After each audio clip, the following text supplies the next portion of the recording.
రాజకీయ యోగములో ఉండేటువంటిది ఎవరికైనా రాజకీయ యోగం ఉందా? సినిమా రంగములోకి వెళ్ళటానికి అనుకూలం ఉన్నదా? కళలకు అధిపతి అయినటువంటి శుక్రుడు ఎక్కడున్నాడు?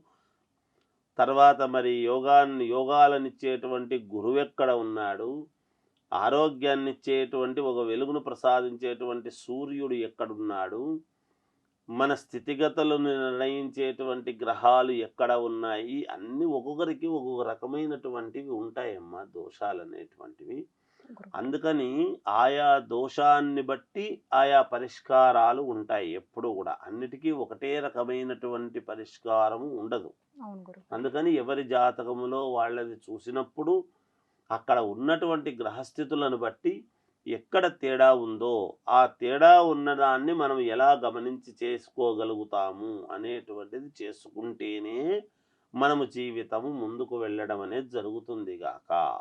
ప్రతి సంవత్సరము కూడా అందుకనే కదా మనము సంవత్సరము ఉగాది పండుగ వచ్చింది అంటే ఉగాది పండుగ నాడు పంచాంగ శ్రవణం వింటాం. అంటే ఈ సంవత్సరము నా గ్రహస్థితులు ఎలా ఉన్నాయి?